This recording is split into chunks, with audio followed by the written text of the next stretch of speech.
Indeed, sometimes it's up to the individual, right? But you can talk to them and they know exactly what they're doing and what they want to do.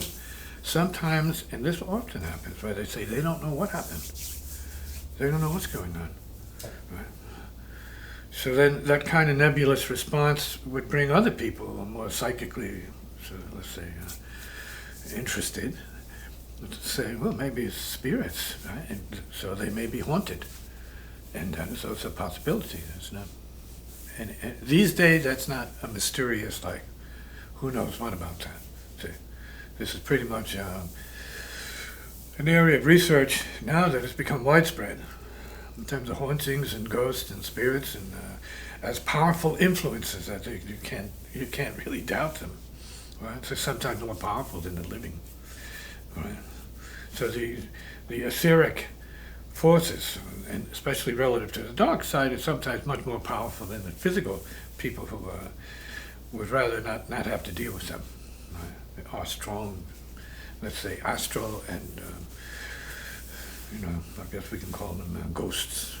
Perhaps that's a better word for it. Ghosts, yeah, such a thing as that. They're definitely what we become, because we are a ghost in the body, and then when we pass, we're ghosts out of the body. See? This is all part of it. So there are a lot of big questions about why people do certain things and how things end up the way they do. Sometimes we can say we don't know, but we say, well, there's always that possibility. It could be ghost influenced. And sometimes when it's a ghost influence, it could be much stronger than you ever imagined. Right? Because you think you're strong when you're alive and you have your muscles and all the rest of it. That can be taken away from you. So you have to understand that. This is not to spook anybody, but we need to know what we're up against out here sometimes. Well, yeah. Come in. Would that be the same influence of the river of blood? Like would those ghosts be Sometimes it is family. Could be, sometimes it is ancestral. Sometimes it's not.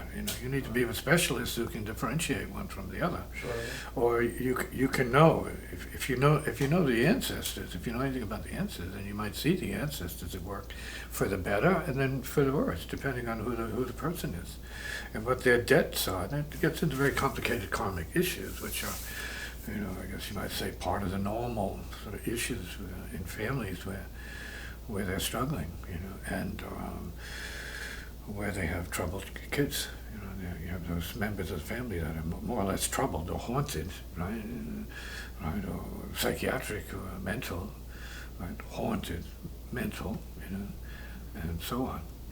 So they all need help and assistance, and it's time, at times you need to hear them out and see what you can determine from what their state is as needed.